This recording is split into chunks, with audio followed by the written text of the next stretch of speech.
Now you look at the numerical based on the Coulomb's law, which is the second numerical of your exercise. It is given that two charges 0.4 microcoulomb, say it is first Q1, and another one charge, the other end Q2 minus 0.8 microcoulomb, are experiencing a force of 0.2 Newton. Now what we have to find here is, he is asking that if this much is the force and these are the charges, what is the distance between them, and also calculate that how much the force is acting on 2 by 1. So how can we discuss this problem? As we have seen, let's start its solution. According to Coulomb's law, we will use here the scalar form. According to Coulomb's law, the force between two stationary, or you can say point charges, is given by K Q1 Q2 upon R square, where Q1 Q2 is the charges, R is the distance between them, and K is the Coulomb constant that we know already. So because we are looking for, so we have to rearrange this formula. If I send the R square here, because R is our target, so F will come here by alternando. So R square will be mathematical. R square will be K Q1 Q2 upon F. Put the value of K, 9 into 10 to the Q1 is 0.4 microcoulomb.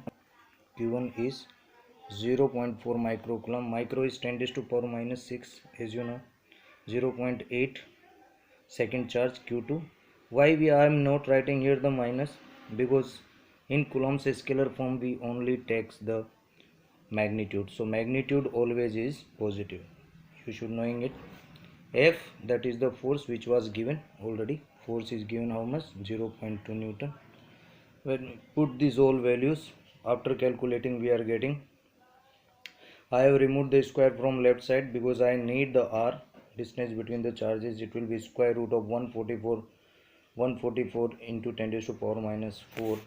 On simplifying it, the square root of 144 is 12, 10 to the power, when divide we will get 0.2 meter. So this is the answer of your problem.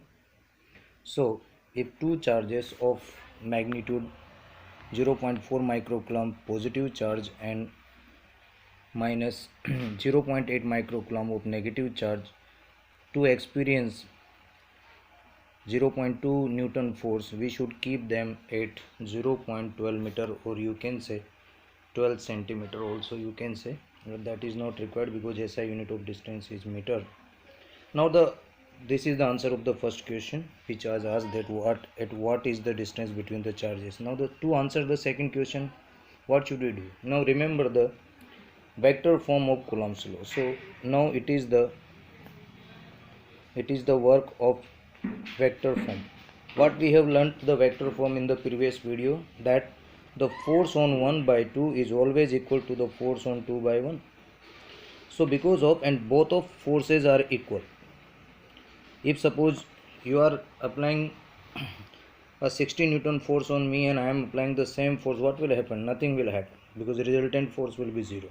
So similarly, both of them are experiencing the equal force. So no need of calculating it. It's simple to answer that force on 2 will be 0.2 Newton according to Coulomb's vector form or Coulomb's vector law. Thank you very much.